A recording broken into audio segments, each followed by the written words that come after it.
안녕하세요. 교리로 무너지는 기독교라는 제목의 지난주에 이어서 두 번째 시간을 갖도록 하겠습니다. 교리 교육의 역사에 대해서 말씀을 드리겠습니다. 교리 교육은 초대교회에서부터 행해졌습니다. 특히 이 일은 교회의 새신자, 즉 이방인이 개종하여 기독교에 입문하고자 할 때 세례를 받기까지 준비 교육으로서 세례 문답자 교육에서 출발되었다고 볼 수가 있습니다. 이러한 일은 벌써 2세기경 디다케란 문서에서 나타나고 있으며, 이 문서에는 특히 세례 준비자들이 배워야 할 가르침을 싣고 있습니다. 즉 두 길의 가르침과 구약 유대교의 지혜의 길입니다. 여기서 두 길은 곧 생명의 길과 죽음의 길을 의미하며 그 양자 사이의 간극이 크다는 사실을 밝히고 있습니다. 또한 생명의 길은 먼저 너의 창조자 되시는 하나님을 사랑하고 내 이웃을 내 몸과 같이 사랑하라는 것이라는 밝히고 있습니다. 3세기에 접어들면서 교회들은 교회의 구성원들을 위한 정기적인 가르침을 필요로 하게 되었습니다. 이는 세례 청원자들뿐 아니라 이미 세례받은 자들을 위해서, 특히 그들이 다른 이교적 가르침에 흔들리지 않게 하기 위해서였습니다.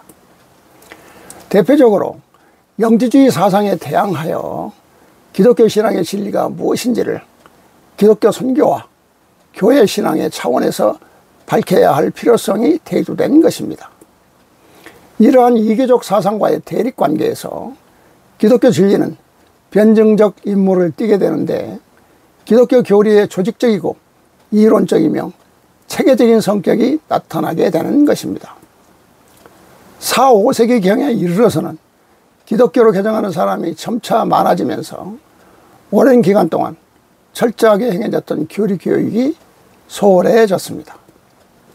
교회는 세례 청원자들을 학습인으로 받아들이면서 구원의 역사를 집약시켜 그들에게 가르쳤습니다.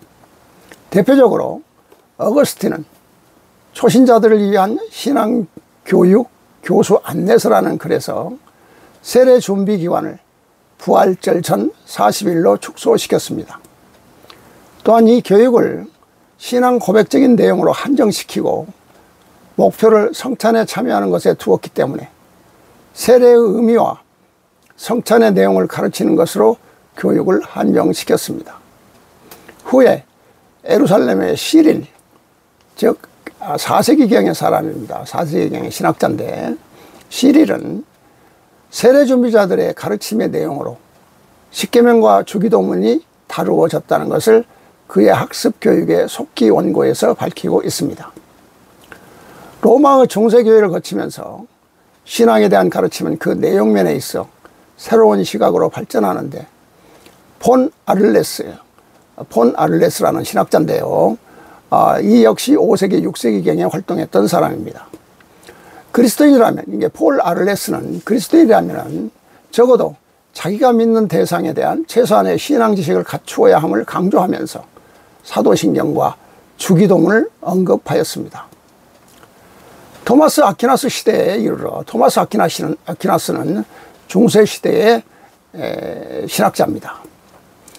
그 시대에 이르러 토마스는 그 기독교 구원에 이르기 위해서 인간은 세 가지를 알아야 한다고 말했습니다. 그 중에 첫째는 무엇을 믿을 것인가에 대한 내용으로서 사도신경이고, 두 번째는 무엇을 소망할 것인가로서의 주기도문이며, 셋째로는 무엇을 행할 것인가로서의 십계명이라고 말하였습니다. 여기에 성령의 가르침과 성례의 가르침과 마리아의 찬양론을 첨가하였었습니다. 이는 종교개혁 이후에 루터와 동시대 사람들이 책으로 펴낸 여기에 마리아의 찬양론과 성례의 가르침을 후에 첨가하였습니다. 이것이 종교개혁 이후에 루터와 동시대의 사람들이 책으로 펴낸 신앙의 가르침의 전형이 되었던 것이죠. 종교개혁 시대에 이르러서 신앙교육은 새로운 단계로 발전해 갔는데 그것은 먼저 루터에 의하여 시작된 교리교육입니다. 루터는 1529년에 신앙교육서를 대소로 만들었는데 그 핵심 내용은 중세 로마 가톨릭 교회가 다루었던 사도신경, 주기도문, 십계명 등이었으며 이를 질문과 대답의 도식 안에서 해설했습니다. 또 역시 제네바의 개혁자 칼빈은 그의 신앙교육서에서 기독교 신앙의 가르침인 교리를 그 중심으로 하여 기본 골격에 사도신경, 그다음에 십계명, 주기도문을 배치하였습니다.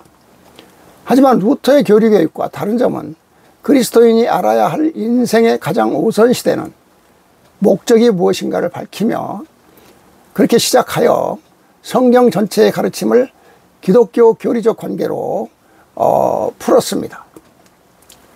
칼빈의 교리교육 역시 질문과 대답의 도식에 의하여 배우게 하였습니다. 이러한 현상은 1563년에 출판된 하이델베르그 신앙교육서에 영향을 주었으며 1647년에 작성된 웨스트민스터 신앙교육서에도 결정적인 영향을 끼치게 되었습니다.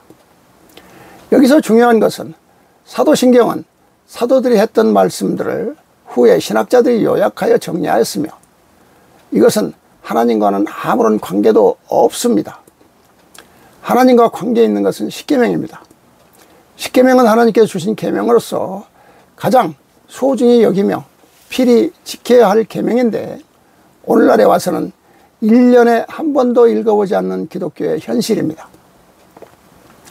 성경 제일 앞 첫 장에 있어 매일 읽고 깨달아야 할 십계명은 성경 제일 뒤로 보내는 어이없는 행함을 버리고 있는 오늘날의 현실이 안타까울 뿐입니다. 자, 여기서 루터나 칼빈 등이 만든 교리에 대해서 새로운 성경 1561번째 말씀에 의하면 성경은 난도질 당했다고 말씀하고 있습니다. 나의 계명을 지키지 아니하며 유전으로서 전해지는 너희들이 만든 교리를 따르는 자 사탄이요 마귀라 내가 말하였으니 너희들은 그리 알라. 지금의 성경으로서 가르치는 것 너희들이 과연 나의 뜻을 그대로 전하는가. 너희들이 유전의 역사로서 수없이 난도질했으며 난도질을 당한 것이 나의 성경임을 아는가. 너희들이 난도질하여 변화되고 또 변화되었으며 너희들이 그 변화되는 것이 천태만상으로 지금 변질되었음이니라. 나의 아들이 그 제자들에게 전함을 그 제자들이 받아서 쓰는 것에서 난도질을 당했으며 또 너희들이 이를 만든다 하여 모여서 이를 만드는 자 그리고 이를 세상에 내는 자 귀 앞에서 만든 너희들이 또 난도질을 해 변하고 변화되는 그와 같은 환경이 되었으며 또 그것이 세상에 나와 너희들이 만백성에게 전하니 그 지역에 따라서 너희들의 그 환경에 따라서 고쳤으며 또 변질되고 최종에는 가르치는 지도자들이 또 잘못 가르치며 잘못 이해시켜서 또 난도질을 당하며 그리하여 또 가르치다 말단 지도자들이 그걸 기분에 따라서 생각에 따라서 또 변질되고 받아들이는 그 신도들이 또 제 기분이요 제 마음에 따라서 그때에 따라서 또 받아들이고 이해하는 것이 또 달라지고 달라지미니 이것이 바로 변질된 근거요 이리하여 난도질 당하고 또 당한 것이니 나의 성경이 얼마나 상처투성이로 얼룩진 모습인지 알겠느냐. 오늘의 성경을 가르치는 자, 이 모두를 지금까지 흘러온 지도자들은 너희들이 짜깁기의 명수라는 것을 알라. 짜깁기의 명수에 의해서 오늘의 현주소로 되었으며 오늘의 험악한 너희들이 성경의 변질의 역사가 되었음을 알라. 너희들의 기도 소리를 들어보라. 너희들은 변질되는 자들이 아니요 짜깁기의 명수라 그리 하지 아니하며 그를 거부하려거든 종교 지도자들이 하는 그 기도 소리를 들어보라. 너희들이 가짜 명수가 아닌가. 그들의 기도 소리를 보면 너희들이 짜깁기에서 말을 갖다 붙여대는데 너희들의 가슴을 울리며 눈물을 흘리며 콧물을 흘리도록 너희들이 그리 광분하도록 만드니 그것이 다 짜깁기의 명수가 짜깁기 한 것을 알라. 그러니 짜깁기의 명수 밑에서 배운 그 신도들이 과연 어떠하더냐. 그 신도들이 너희들이 기도할 때 그들이 하는 말을 한번 들어보라. 서슴없이 그들이 그저 온갖 말을 다 갖다 붙이니 하늘의 천사요 하늘에 있는 사탄이요 나 여호와도 놀라 무서워 자빠질 정도로 너희들이 짜깁기 선수로서의 훈련되어 있으며 짜깁기의 명수가 되어 있는 것이니라.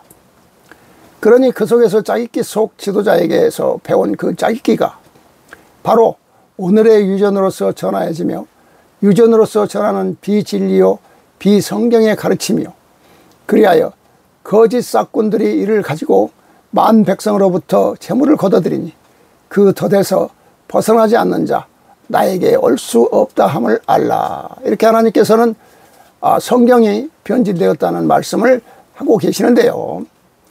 이렇게 성경은 시대의 흐름에 따라서 위정자들의 입맛에 맞게 변조되고 변조되었으며 그렇게 변한 성경을 가지고 하나님께서 원하시는 교리를 만들 수 있었겠는가? 우리는 다시 한번 반성해보고 새로운 길을 찾아야 한다고 여겨집니다. 자, 그러면은 초대교회에서의 교리를 한번 보겠습니다.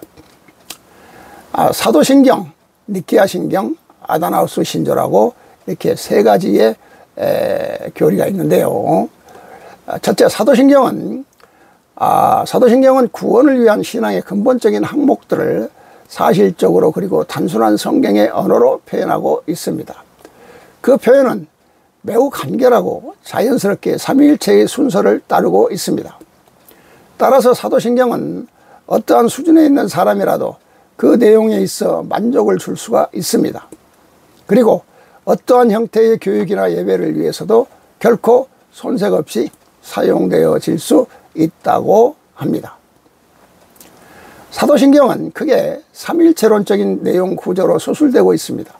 즉 천지의 창조주이신 하나님 아버지, 우리의 구주이자 주님이신 독생자 예수 그리스도, 그리고 성령님에 대한 내용이 자연스럽게 연결되고 있습니다.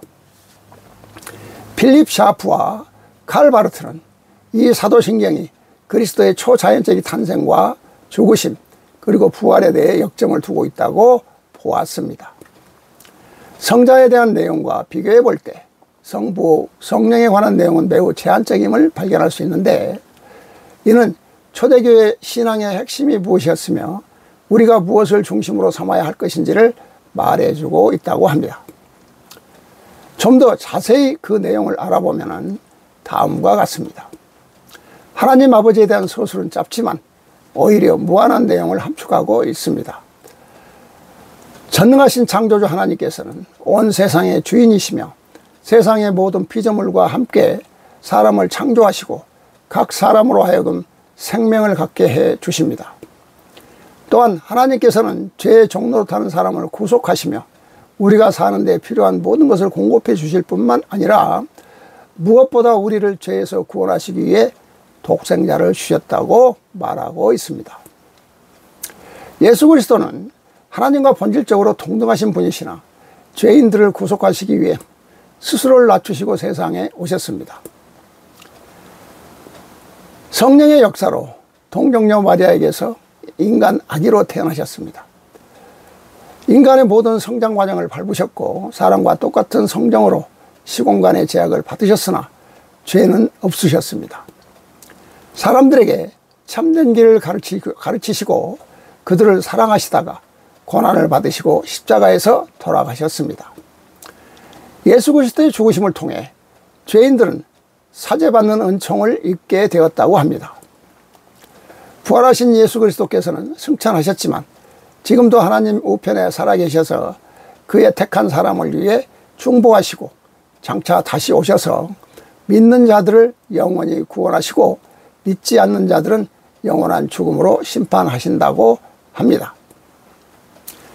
그리스도에 대한 신앙 고백에 비해 성령에 대한 신앙 고백은 아주 짧게 서술되었습니다. 성령께서는 하나님 아버지께로부터 나오셔서 예수 그리스도 안에 머물러 계시다가 이 땅 위로 파송되셨습니다. 요한복음 16장 13절의 말씀처럼 성령께서는 믿는 자들의 지정의를 움직여서 예수 그리스도를 하나님의 아들이자 구세주로 믿도록 주관적으로 일하시고 계신다고 합니다.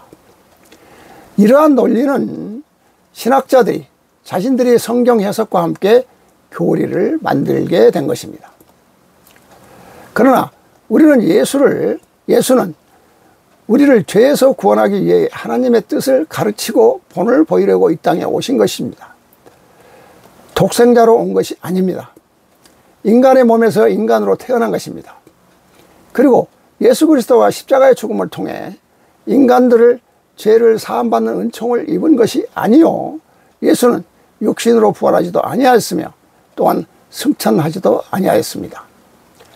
하나님 우편에 계시는 것은 맞지만 중보하고 재림하여 믿는 자들을 영원히 구원하고 믿지 않는 자들은 영원한 죽음으로 심판하시는 권한이 없는 분입니다. 심판할 수 있는 권한은 오직 하나님 한 분뿐이십니다.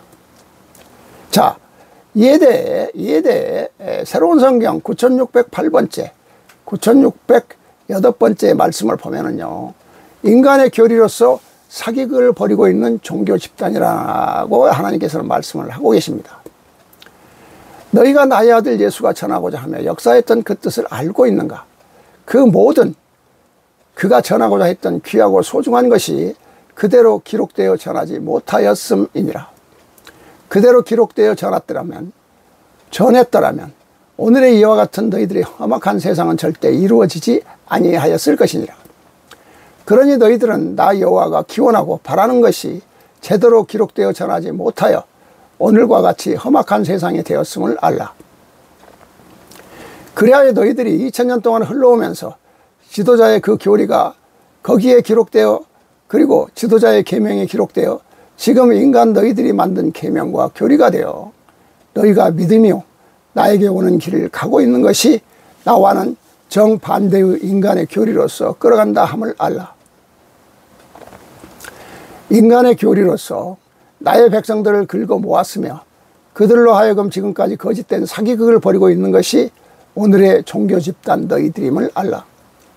나의 뜻에 의하여 2000년간 믿음의 신앙생활을 이끌어온 것이 아니라 너희들이 나의 뜻을 거역하는 그와 같은 것으로서 지금까지 믿어왔음을 알라.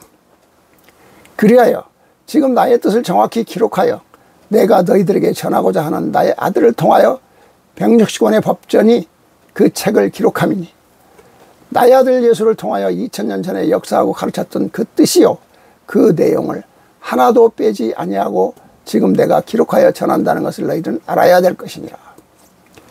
즉 하나님께서는 새로운 성경을 통해서 기존 성경의 그 해석을 다 해주시고 있다는 말씀을 지금 새로운 성경을 통해서 말씀하고 계시는 것입니다. 자, 13절을 보면요, 너희는 들으라. 너희들은 오로지 성령이 인도하는 길을 가야 하는 것이요, 그리고 너희들이 성령으로 시작하여 나의 성령 속에 살다가 또한 그 성령의 나의 뜻에 의하여 너희들이 심판을 받고 모두가 결정된다는 것을 이제서는 아니됨을 알라. 너희들은 시작도 성령이요, 성령 속에 살아가는 것이요, 끝맺음도 모두가 다 성령에 의하여 결정된다는 것을 알아야 할 것이니라. 그러니 성령으로 시작하여 성령 속에 살며 성령으로 모두가 끝남이니 바로 이는 곧 무엇이더냐? 나의 성령의 메시지요, 나의 계시요, 내 뜻을 전하는 그와 같은 시대가 이루어지며 그 속에서 모두가 이루어진다는 것을 너희들은 알게 될 것이니라. 내가 구약시대요 신약시대도 내가 메시지요 성령으로서 예언으로서 모두를 너희에게 깨우쳐 주었듯이 너희들이 성령으로서 시작하고 살아가며 그리고 끝맺음이니 그리하여 나는 항상 너희들에게 새로운 계시요 내 뜻을 역사하는 것이니라. 그리하여 지금 마지막 시대에 나의 아들을 통하여 160권의 법전을 내리는 나의 계시요 나의 성령의 뜻이 역사한다는 것을 너희들은 알아야 될 것이며 믿어야 될 것이니라. 이렇게 새로운 성경 160권에 하나님께서 주시는 그 내용을 그 의미를 말씀해 주고 계십니다. 또 새로운 성경 1162번째, 1162번째 말씀을 보면은 사도신경에 나오는 삼위일체라는 가르침은 잘못된 것이라고 말씀을 하고 계십니다. 너희들은 말하기를 나 여호와와 나의 아들 예수와 성령이 다 삼위일체요 하나라 하였으니 하늘에 다 여호와요 세상을 창조한 너희들의 아버지가 한 분이라 말하면서 다 그리 같다 말하는 것은 머리는 하나요 몸체가 셋이라는 그러한 흉악한 꼴로서 너희들이 나를 말함이니 이와 같은 가르침은 잘못되었음이니 이를 알아야 할 것이니라. 그러면 머리 하나에 몸체가 셋이라는 말이더냐? 그렇지 않으면 따로따로 셋이 이 세상을 지배한다고 생각하며 너희 피조물 만백성을 창조하였다 하며 하늘과 땅을 지배하는 것이 셋이 동등하다는 말이더냐? 이와 같이 망령되이 말하지 말라. 나의 아들 예수에게 욕되게 너희들이 그리하면 못 쓰느니라. 이는 너희들의 죄인이라. 삼위일체라 부르는 것은 우리들의 죄라고 말씀하고 계십니다. 아주 심각한 말씀을 하고 계시는 거예요. 너희들은 부족한 사람을 칭송을 하며 그를 높이 세우는 것도 너희들이 부족한 탓이며 너희들이 아부하는 마음에서 그와 같은 말을 하니 그런 형국이니라. 나의 사랑하는 선지자, 너는 너를 따르는 제자들에게 이를 확실히 가르쳐야 할 것이며 어찌하여 머리 하나에 몸통이 셋이더냐. 이와 같이 해계망측한 모양으로서 나의 피조물 만백성들을 우롱하는 그들로 하여금 금화와 은화를 바치는 그와 같은 행위를 하지 말라 이르라. 이제는 삼위일체라는 이와 같은 말을 하지 말라. 너희들이 정녕 그것이 헷갈리는 것이 아니더냐. 배운 자, 지식 있는 자, 깨우친 자들이 생각할 때는 머리는 하나요 몸통은 셋이라는 이 뜻을 이해하지 못할 것이며 그들은 말을 하지 아니하나 불평과 의심을 가지고 있는 것이니라. 지난날 우매하고 둔하며 순박한 나의 피조물 만백성들에게는 그와 같은 말이 먹혀 들어가고 그것이 이해되었을 것이니라. 그러기에 그 당시에는 무조건 콩 심고 팥이라 말하며 팥 심은 데 콩이 난다 너희들이 말할 수 있어 따라왔으나 이제는 너희들의 흉악한 방법에 그리 속아 따라가며 넘어가는 나의 피조물 만백성이 없을 것이니 너희들에게 그들이 따질 날이 머지 않았음을 그리 알라. 너희들은 십계명을 다시 한번 외워보라. 나 외에 다른 신을 너에게 있게 하지 말라 하였으니 너희들이 나 외에는 다른 사람 나의 아들 예수도 어떠한 누구도 아니되니 나와 동등하다 하여 예수를 민망하게 죄스럽게 만들지 말며 너희 마음대로 부르지 말라. 이렇게 하나님께서는 말씀하시는데요.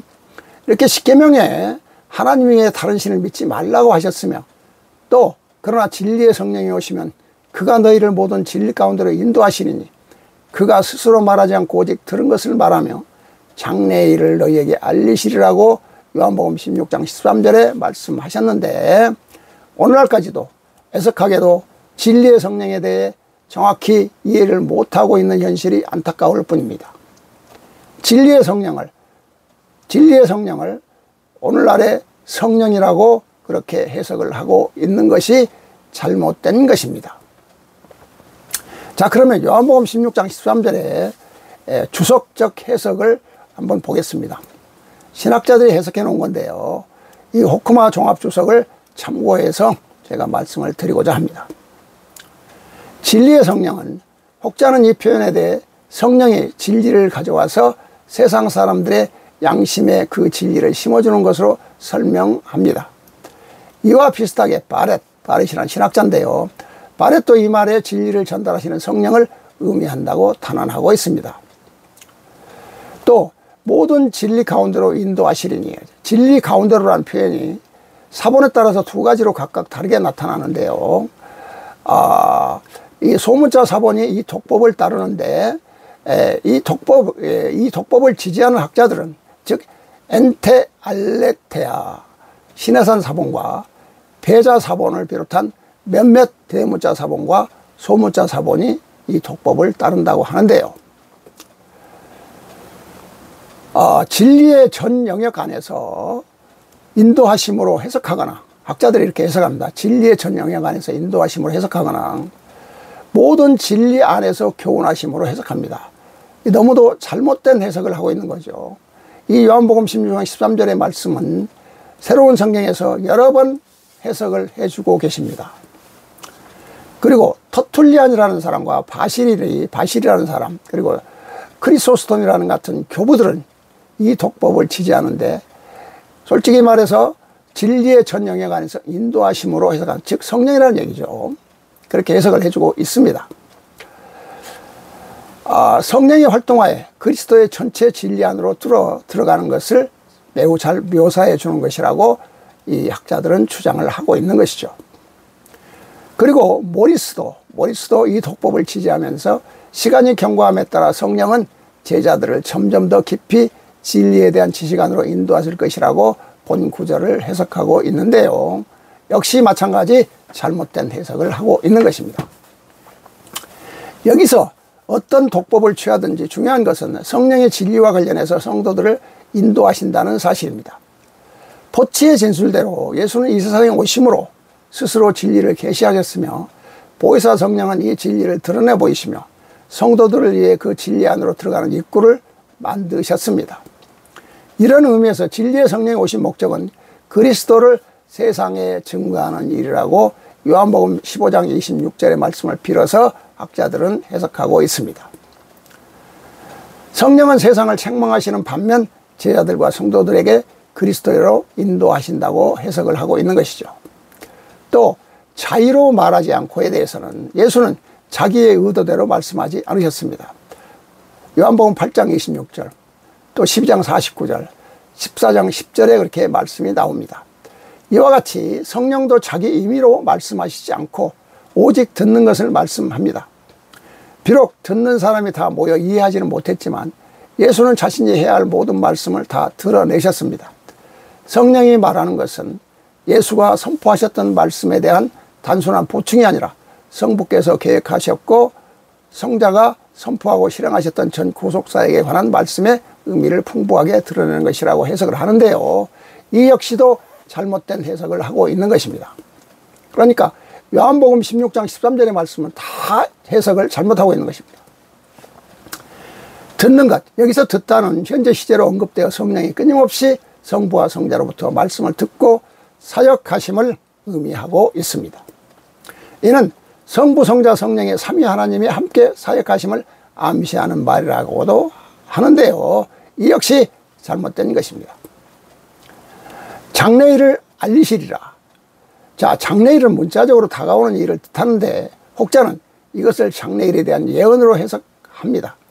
그러나 이 용어는 본서에서도 유일하게 한 번 사용되었으므로 성령의 사역에만 이 용어를 적용시키는데 어려움이 있다고 하는데요.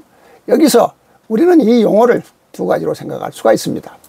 예수가 잡혀가신 날 밤의 시점에서 본다면 장래일은 곧 닥칠 예수의 십자가상에서 죽음과 그의 부활을 말하면, 또 세상을 책망하는 성령 사역과 관점에서 보면은 장래일은 죄와 의와 심판을 선포하는 종말론적인 사건으로 받아들일 수가 있다고 이렇게 해석을 하고 있습니다. 사실 양자를 다 받아들인다 해도 무리는 없는 것 같은데, 왜냐하면 하나님 나라에 관한 종말론적인 사건은 단지 미래의 역사에서만 기대되는 것이 아니기 때문입니다. 종말론적인 사건은 이미 복음서 안에 시작되었으며 예수의 죽음과 부활 역시 종말론적인 사건에 포함되어 있다고 보고 있는 것이죠. 따라서 장래일은 전체 구속사 중에 남은 부분에 대한 것으로 예수가 이 세상에 오신 이후에 성취될 일들이라고 말하고 있습니다.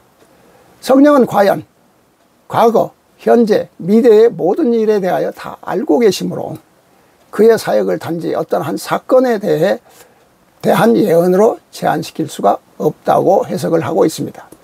그러나 이 모든 해석을 다 잘못하고 있는 것입니다.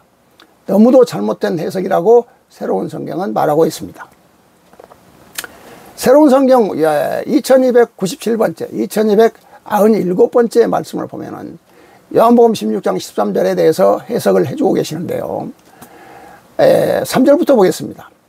요한복음 16장 13절에 그러하나 진리의 성령이 오시면 그가 너희를 모든 진리 가운데로 인도하시리니 그가 자의로 말하지 않고 듣는 것만 말하시며 장래일을 너희에게 알리시리라. 기록된 그 뜻을 너희들은 알아야 될 것이니라. 지금 내가 너희들에게 말하여 이르기를 2000년의 역사는 죽음의 시대요 암흑의 시대라 하였음이며 내가 너희들에게 관여하지 아니하는 시대라 말하였음이니라. 이 구절이 지금 하늘에 오르는 믿음의 길을 가르치며 그 길을 간다 하는 나의 피조물 만백성 그들을 위하여 기록되어 내려옴이 아님을 너희들은 알아야 될 것이니라. 그들을 위하여 오늘의 이 구절이 성서에 기록되어 있다 하나 이는 그들과는 아무런 관계가 없는 내용이다. 즉 요한복음 16장 13절은 지금까지 있었던 사람들과는 아무런 관계가 없다는 말씀, 아주 충격적인 말씀을 하나님께서 지금 하고 계시는 겁니다. 다만 지금 내가 새로운 시대를 열어 나의 성령을 나의 선지자를 통하여 법전에 기록하여 나의 뜻을 내려보내는 이 시점에 나의 법전을 읽고 또 깨우치는 자, 그리고 나의 성령을 듣고 깨우치는 자, 그리고 지금 새로운 시대를 열고자 하는 나의 뜻에 따르며 십계명을 지키며 하늘에 오르는 길이 무엇인가를 알고 구원을 받기 위하여 2000년의 세월이 흘러 다시 시작하는 지금의 시점에 이르러 이를 깨우치는 나의 사랑하는 백성들에게 관계되는 내용임을 알아야 될 것이냐. 즉 이 말씀은 지금 새로운 성경을 가슴에 안고 정독하여 깨닫고 행하는 자들에게 관계되는 말씀이라는 것을 하고 계시는 겁니다. 무서운 얘기죠. 2000년 전에 오늘의 사람들에게 미리 예언해 주시는 말씀인데 신학자들은 이렇게 해석을 하지 못하고 있는 것이죠. 이것은 지금 내가 2000년 동안 버려둔 암흑의 시대를 살아온 그들을 위해서 존재함이 아니라 내가 너희들에게 말하였느니라. 모든 성령이요 하늘의 뜻은 내가 선택한 자 한 사람을 통하여 너희들에게 내려보내며 그를 통하여 거두어 드린다 하였음이니 그러나 너희들이 예수가 세상에 나의 뜻을 받아 전하는 것을 단절하여 그를 죽인 2000년의 세월 동안 나의 성령이 세상에 내려가지 아니하였음이니 나하고는 아무런 관계도 없는 대목이며 또한 너희들과도 아무런 관계가 없는 대목이니라.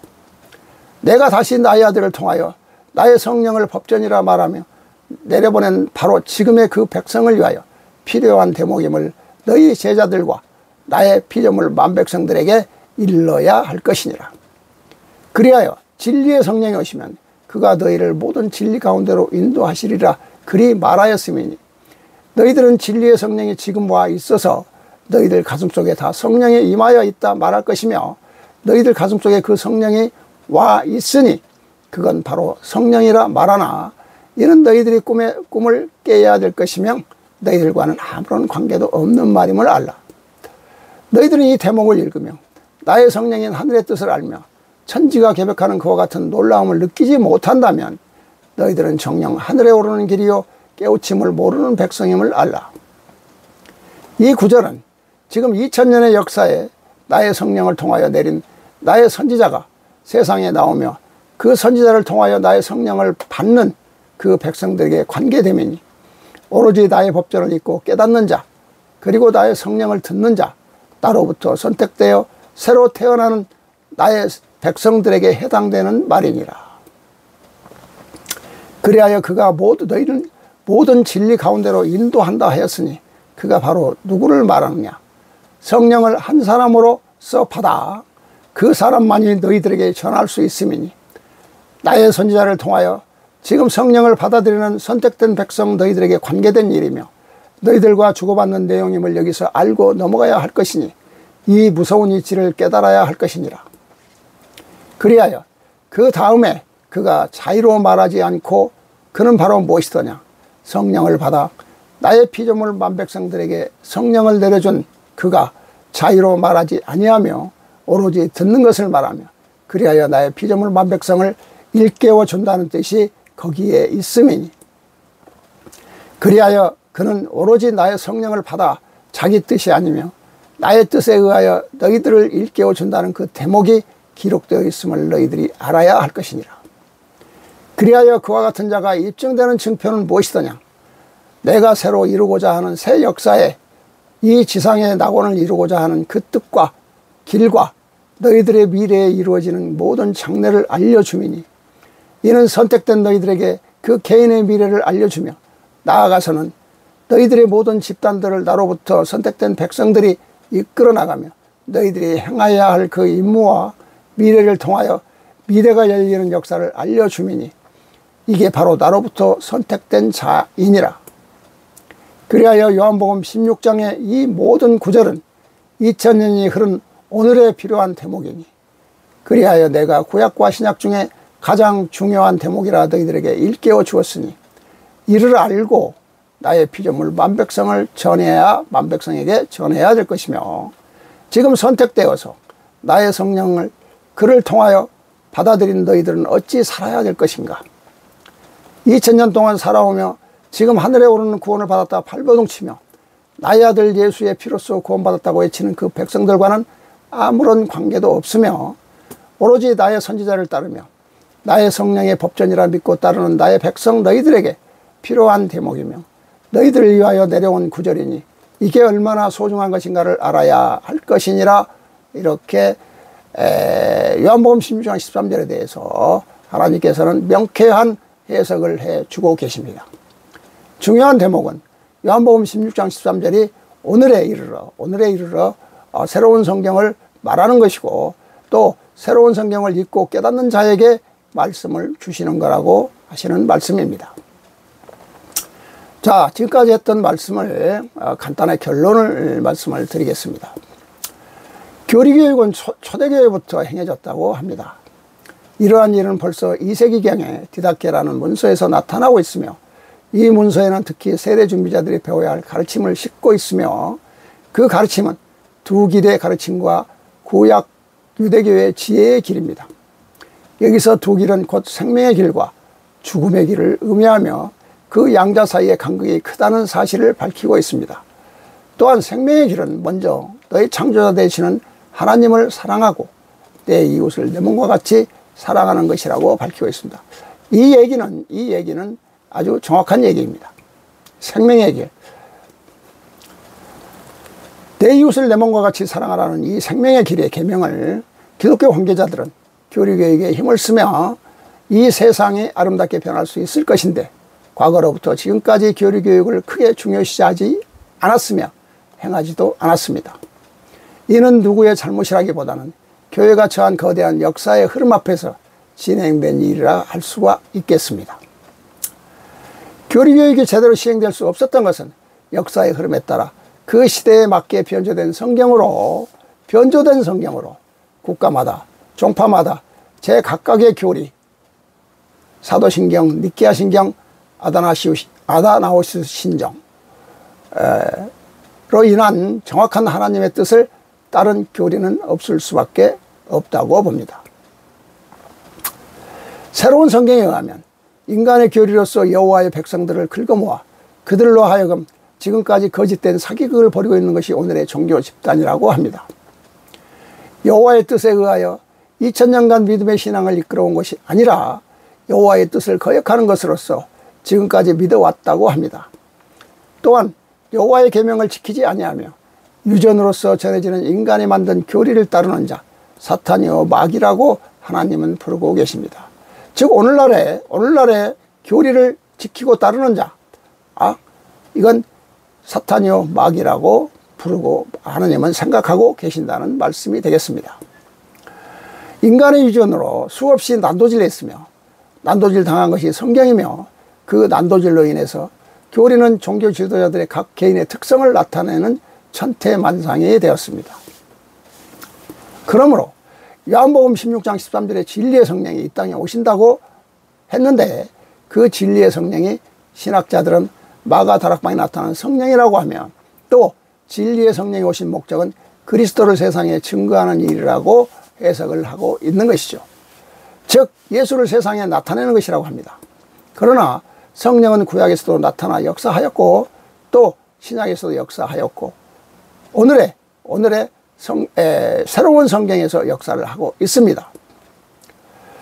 고로 성경 해석이 학자마다 각각 제각각 다르다는 것을 알 수가 있는데요.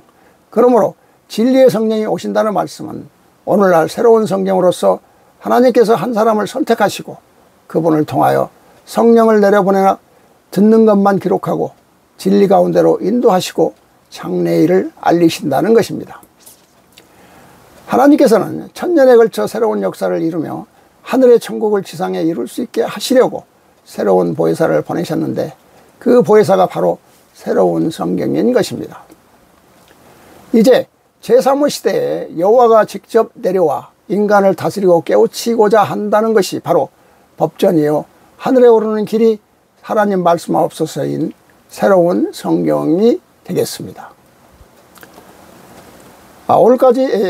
지금까지의 말씀은 이것으로 마치고요. 지금까지 함께 해주셔서 감사합니다. 다음 시간에 또 다시 뵙도록 하겠습니다. 고맙습니다.